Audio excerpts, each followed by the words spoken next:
I'm meeting again with Jo Maurina, and we've made several videos with Jo, and so as we normally do, before we get started, for people that would like to speak with you later after watching this, just give them your contact information, please. Yes, thank you so much for having me again. My name is Jo Maurina. You can reach me at 801-864-9170, and also my email is contact@glowithjo.com. I also have a website you can reach me at. It's www.glowithjo.com. And spell it for the people that are not quite sure how that would be. So it's GLOWITHJO, and the reason for that is the GLO stands for gratitude, love, and optimism. Yeah, so it's not glow with two W's, it's GLO and then with WITH. Thank you. All right, well, I'm very interested in today's subject, and so we've got a few things written on the board. We know that for some of you on some screens you may not be able to see that, but we'll read out the words and we'll kind of go over it as we go. But as we were preparing to go on camera, Jo asked me, like, how's business? And I'm a divorce lawyer myself, and I don't like to talk about that. Jo knows that, but she's like, well, yeah, but I wanted to ask, you, in your words, tell me why you asked. Because I never like to say, yeah, business is good, but I'd be lying if I said business is picking up. We're making this February 11th, 2022. Yes. And Valentine's Day is next week. But at this time of year, as spring is approaching, that's when a lot of business for divorce lawyers does tend to pick up after the holidays. But I'm not happy about that. I mean, I like to earn a living as much as the next guy, but I'm not glad to see that more people are contemplating divorce at this time of year. And what's so interesting is that Jo actually is going to talk about kind of what may be bringing that about, because you're seeing something similar in your line of work, right? Correct. Yes. No, thank you so much. So most people, when you ask how's business, will directly think money. You know, it's going to see how busy you are, you know, because of your own successes. I actually asked because within my own industry, I've been seeing an increase of people, one, contemplating divorce and also making the action to move forward. So I just wanted to know if he's seen an influx in the amount of people that are willing to, you know, make that decision. Yeah, there's an uptick around this time of year. Yeah, and it's interesting. Every year. Every year. So every year is springtime? On springtime. So I've been in business for about 2 years now, and I'm also seeing the patterns within divorce, and that's kind of why I came up with this topic today. Are you considering divorce? Are you contemplating divorce? And is it something that you're, you know, needing some inner guidance or clarity to discover whether or not your marriage would be salvageable? So I'd love to discuss that today. Yeah, and then before we went on camera, I think you'll find this very useful, especially because, I mean, there are some people that are saying, I've determined this is what I'm going to do. My mind's made up. Right. I've given this serious thought. This video may not be for them. You certainly will benefit from it, but this is for people that aren't quite sure. This is for people that are still in the analytical phase, right? Yes. What's the problem? Is this a divorce solution problem, or is it not? So take it away, because this is going to be very interesting. No, thank you so much. And that's kind of also the point where people decide things sometimes too soon, you know, before really taking a look at what is able to be grown from a circumstance or situation. So when I wrote this board today, there's two main factors that I've been able to categorize the clients that I have into. They'll come to me and they'll express the reason why they want to divorce. So I'll ask that first. You know, what are your main reasons you're desiring this divorce? Like, what is causing you for this divorce? And it always comes to disappointment, remorse, resentment, or on the other hand, stress. And those are two very different factors.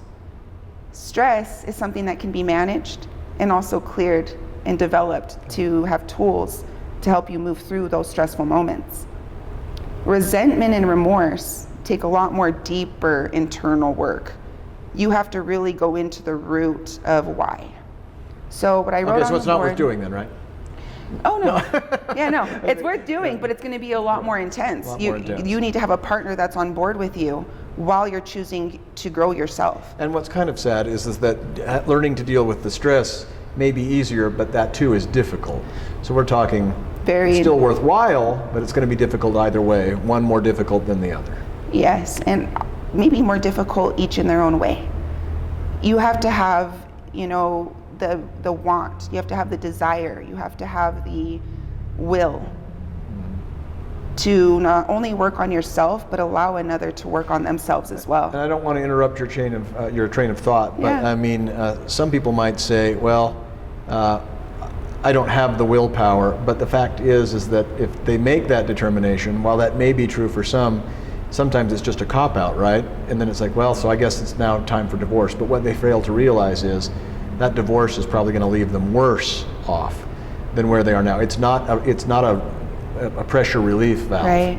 It's not going to do that. Yeah, what I've come to understand, honestly, through that situation is it's self-sabotage. You know, it's self-destruction. It's running away from what we're unwilling to face within ourselves. And that's the biggest thing. When we're growing as an individual, that's hard enough to do.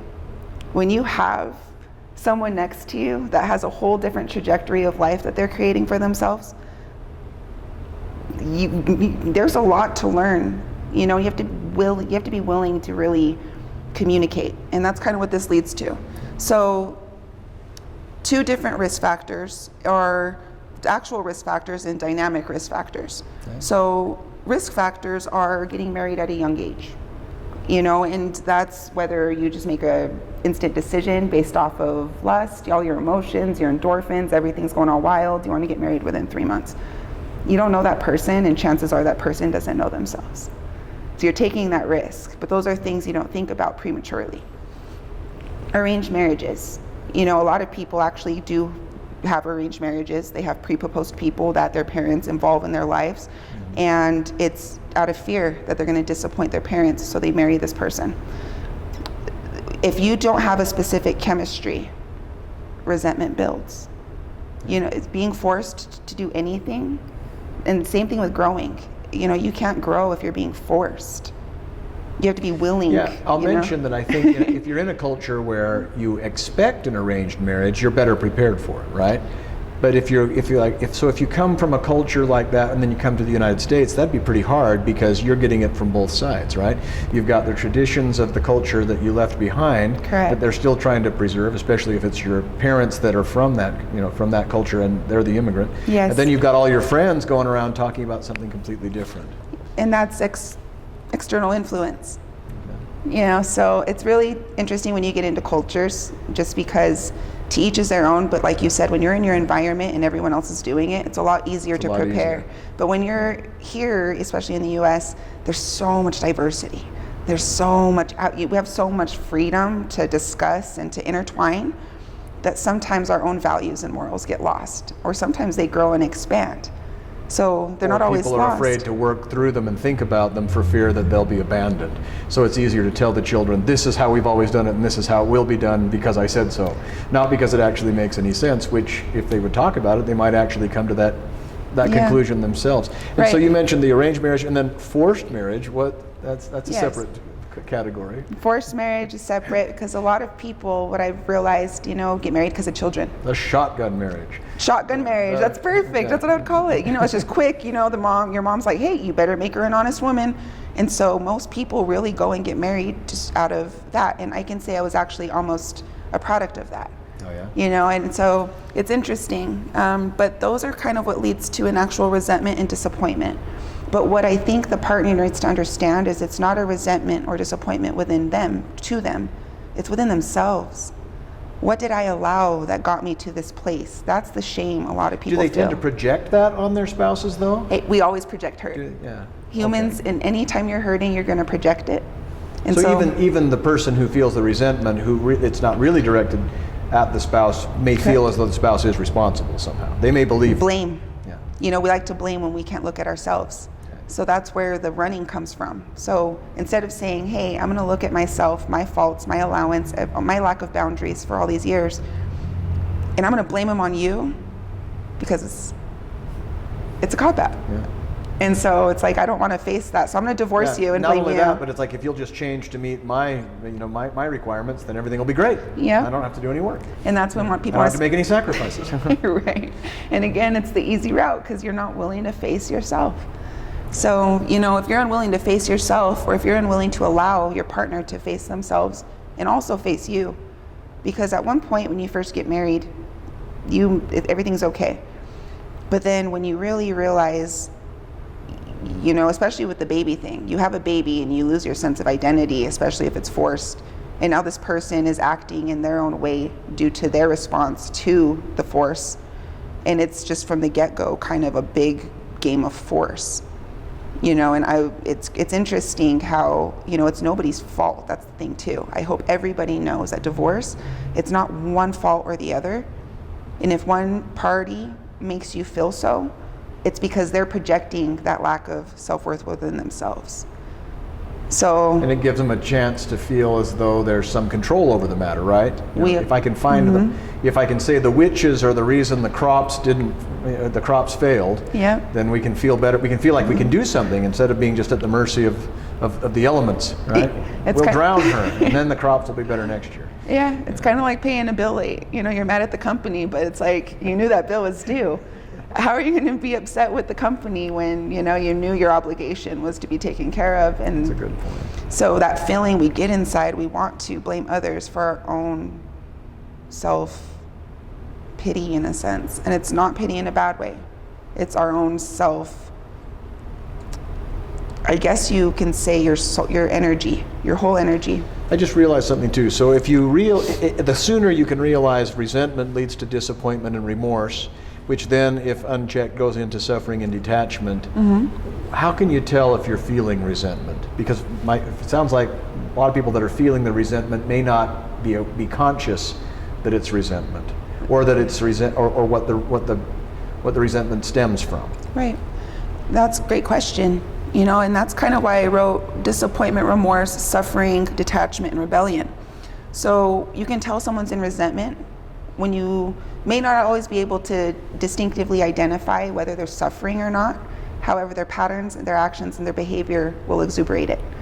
So you can see, you know, detachment. When people are like, why is he detached? Why is he out all the time with his friends? Why doesn't he want to be around me? And on the men's side, why doesn't my wife, you know, cook for me, clean for me? The woman's way of detachment is in her offerings as nurture. Do you have any idea why people don't, when they encounter these problems, they don't fix them? Why is it easier to make it worse than to make it better? One, we don't know what we don't see. When your chemicals, you know, you have this oxytocin, you have your testosterone, all your hormone, when they're all, and that's all a different topic, that's your self-care. So if they're out of whack due to lack of exercise, food, you know, purpose, there's always different elements that all accumulate. We don't quite see it, you know, but we really got to take a look at and really feel that feeling. If we're unhappy, we'll get to the root of that unhappiness. And that's why having somebody on the outside, which most people have coaches, like a coach has a coach, because we have to see bigger picture and we have to expand our current programming that our brain thinks of things to think differently. But that's challenging because we all know what we know. I guess that leads into some of you talked about the actual risk factors. So what's the difference between risk factors and dynamic risk factors?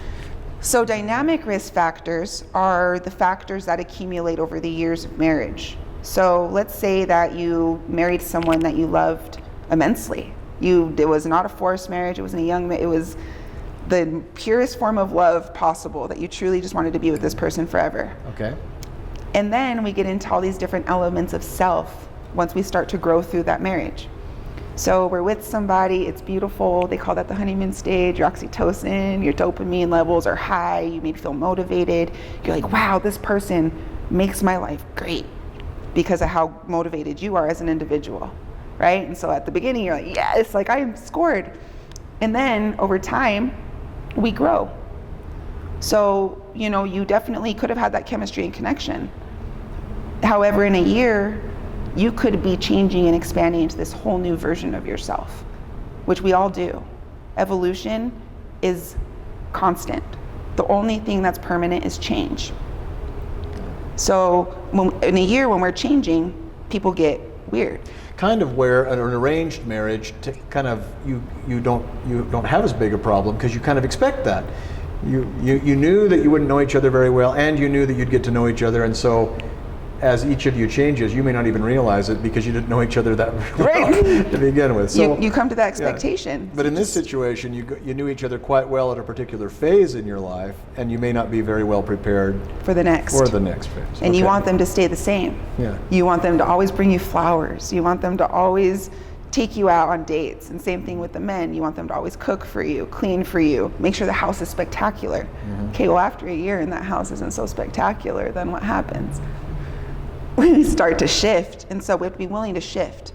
So what I came up with here was like poor conflict resolution skills, poor communication skills, and then poor boundaries, which are influenced by external forces and entities around you. So it's your family telling you how you should be doing things. And this conflict can mean things that neither one of you have done. Yep. They just arise out of just the regular course of life.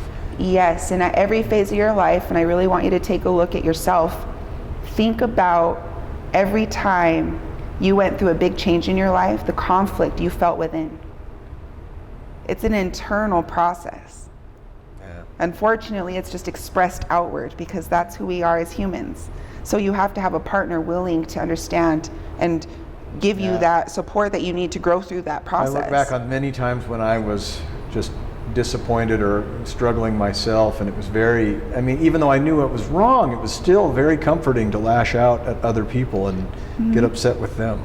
Yeah, and then even blame them for the problem, or just get angry with them and for something they've done, like, hey, you left your clothes on the floor or something like that. Yeah. You know what I mean? But it's like, that's true, but I'm really not that mad about that. It's just some excuse to get angry without having to address the elephant in the room. Yep, it's internal. So we still run from things, and so that leads to hurt feelings because not being heard, not being attended to really brings up a lot of inside traumas and triggers that we have within ourselves.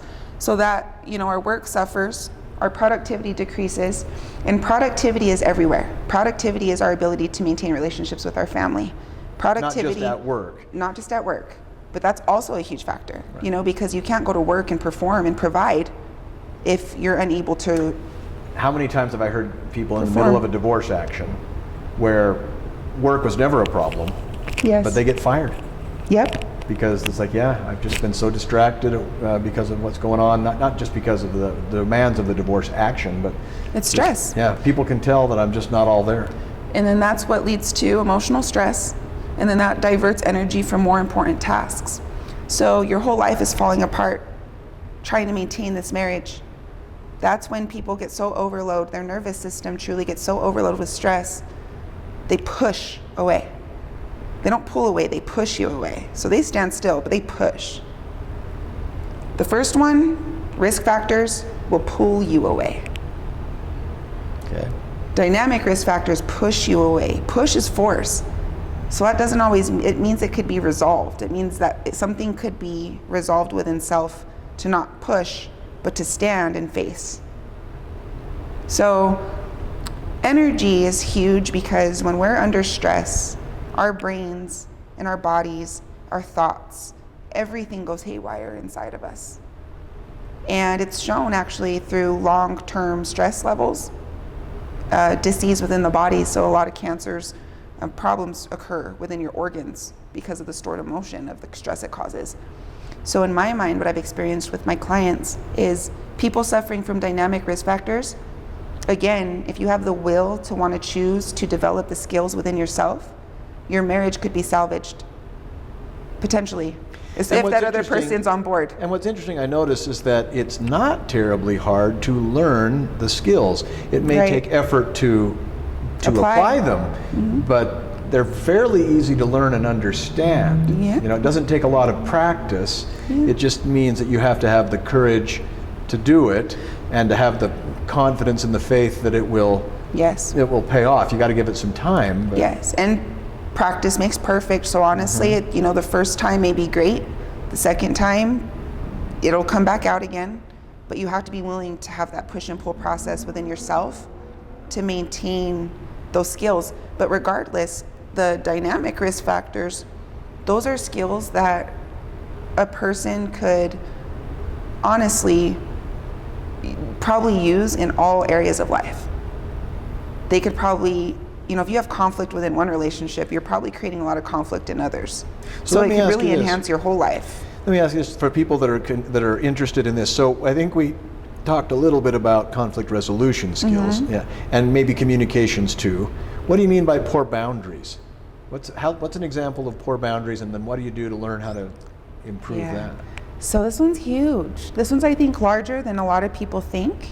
And I have discovered we run in packs, I guess, people, kind of go together. So let's say my family, I have my mom, my sisters, my brother. Pretty much what I love about my family is that they allow me to think how I choose to think. They are there as moral support to say, we're here to stand behind you with whatever you choose to do. We're here to provide you with an open dialogue so you can process your own thoughts and emotions.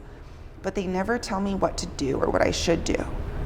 So a lot of people don't understand the depth and the severity. When you're in a relationship, that's personal. That's the way that you feel. That's the way that they feel. No outside entity will be able to direct you in the direction you should be headed. It's only a person's job to present to you what's going on.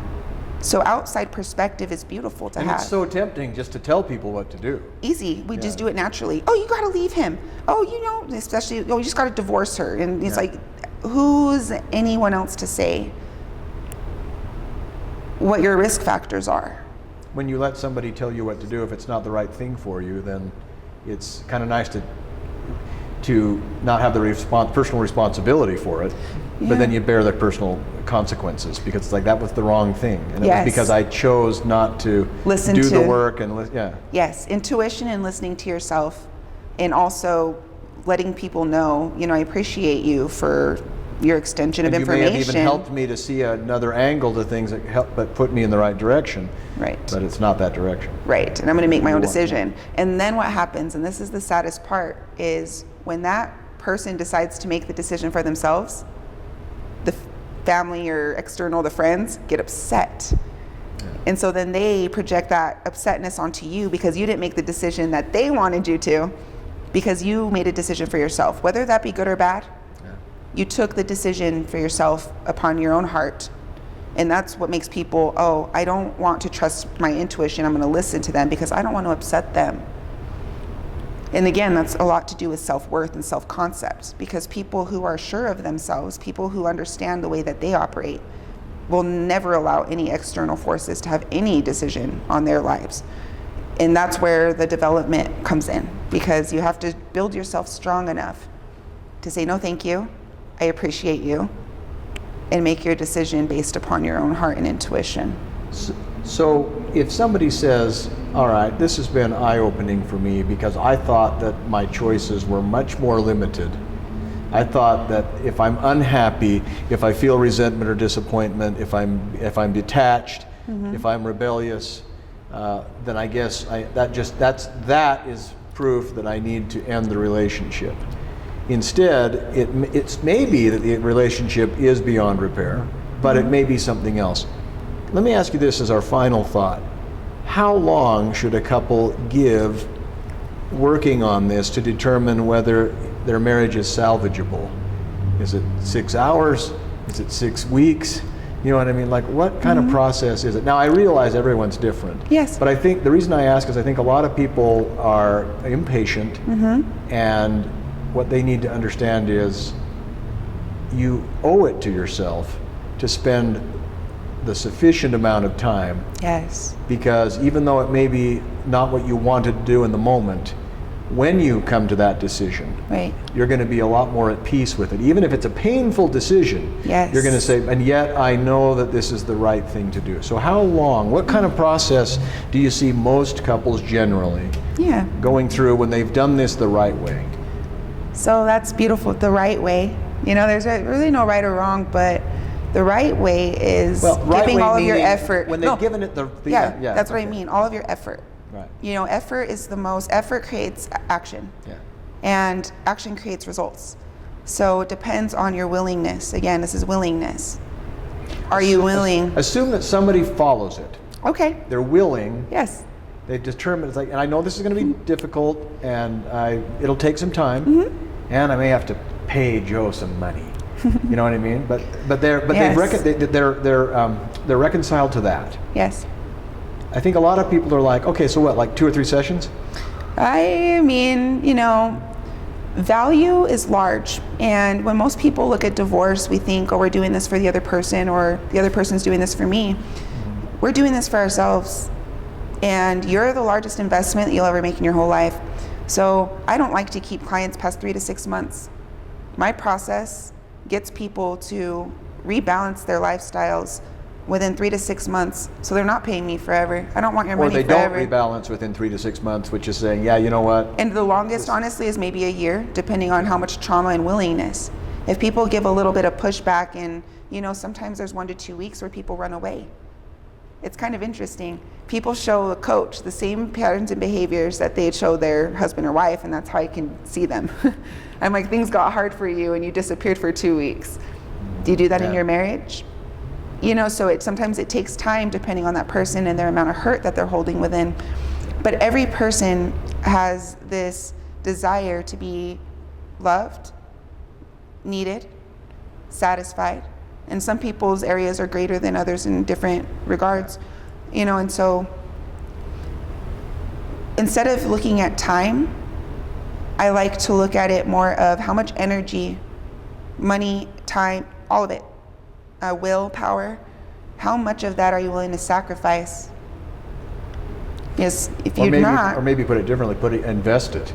How much are you willing to invest? Because I will say this. That, you have to sacrifice self. Yeah, rarely. The old version of self. Rarely is putting off a divorce by a year, if that's what you did to work on your relationship to see if it should be saved. That's not going to result in a real mess in the divorce. If you have a conniving spouse who's trying really hard in that 3 to 6 months to hide all the money and do all this, be aware of that. But then, of course, you're not really, why work on a relationship with somebody like that? Yes. But if you're two honest and sincere people, neither one of you is going to put each other in a difficult position by working on the relationship 3 to 6 months. Yes, it's just like a separation. Most people stay separated. Except in the housing market in Utah, where in the last 3 to 6 months the house goes up in value $200,000. But you know what? You can't anticipate everything. But I'm just saying, I can tell people, don't worry about working on your relationship for 3 to 6 months or even a year's time. If it's something that if it saves the marriage, you're going to say, oh, that was a small price to pay. Yes, and most couples do separate for a while. Yeah. They go live outside of, but they don't get no help in between. And if they save the marriage after 3 to 6 months or a year, it's like, of course that was the right thing to do. This divorce would have been far worse, economically at the very least. And I've heard that the relationships that suffer the most, that actually make it through, are the most happiest, long-term, continuously long-term. They're the people that look at each other when they're 60 years old in the eye and tell you, I love you. That's what people desire. You don't want to live with a spouse that you can't stand, that's laying on the couch all day while you're out gardening and just, that's not a quality of life. So I think what everyone needs to ask themselves prior to divorce is which quality of life am I trying to lead? Which quality of life am I trying to share with my children? If your person's just not an actually good individual, then maybe it's the best thing that you do separate and you part so that you get to go and be happy and fulfill that. I think I just realized something. If your choice is, I'm going to divorce because that's the escape, or I'm going to work on my relationship because it's an escape from divorce, then you're probably doing the exact opposite of what you should do. Human nature, it's interesting. We always try to fight what's normal to do because we're constantly reprogramming.